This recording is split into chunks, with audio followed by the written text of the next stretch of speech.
मंजिल दूर है लेकिन जाना जरूर है, वक्त खराब है लेकिन बदलना जरूर है। आइए आज हम लोग देखते हैं हिंदी का फर्स्ट क्वेश्चन अथवा करके जो पैराग्राफ दिया था किस चैप्टर का वो देखेंगे। हमारा पैराग्राफ क्या है अथवा का, हिंदी में प्रगतिशील साहित्य का निर्माण हो रहा है। उसके निर्माता यह समझ रहे हैं कि उनके साहित्य में भविष्य का गौरव निहित है, पर कुछ ही समय के बाद उनका यह साहित्य भी अतीत का स्मारक हो जाएगा और आज जो तरुण है वही वृद्ध होकर अतीत के गौरव का स्वप्न देखेंगे। उनके स्थान पर तरुणों का दूसरा दल आ जाएगा जो भविष्य का स्वप्न देखेगा।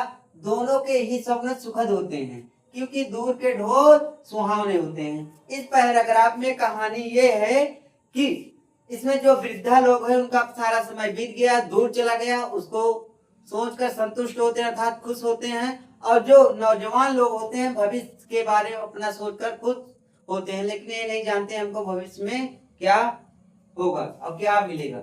आइए देखते हैं इसका क्वेश्चन जो दिया गया है 3 जी, इसके आगे चलते हैं। कैसे आपको हल करना है सिर्फ ये देखिए बस। उपरोक्त गद्यांश का संदर्भ लिखिए, पहला क्वेश्चन। दूसरा, रेखांकी अंश की व्याख्या कीजिए।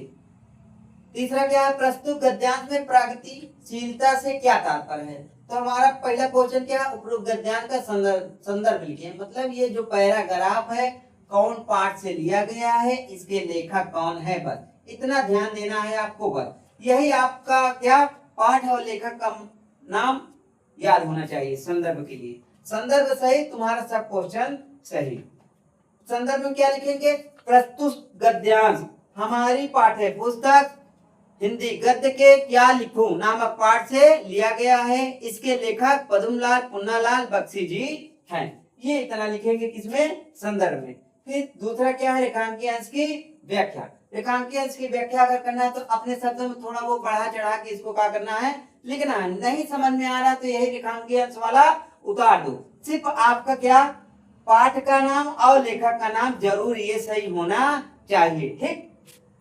तो इसका हम तो मालूम अर्थ के रूप में शॉर्टकट में इसको लिख दिए। देखो लिखा है, लेखक का मानना है कि वृद्ध और युवा दोनों ही अपनी अपनी कल्पनाओं में खोए रहते हैं और दोनों को ही अपनी दुनिया सुखद लगती है। सुखद, ये क्या लिखा है भैया, सुखद लिखा है, ठीक। वृद्धों को अपना बीता हुआ समय बहुत सुंदर लगता है, वही युवाओं को अपनी भविष्य याद आती है, ठीक। तीसरा क्या है, प्रस्तुत गद्यांश में प्रगतिशीलता से क्या तात्पर्य है। तो तीसरा, प्रगतिशीलता का तात्पर्य है भविष्य की ओर, भविष्य की ओर उन्मुख होने और नए साहित्य के निर्माण से है। यही इसका क्या है तात्पर्य है।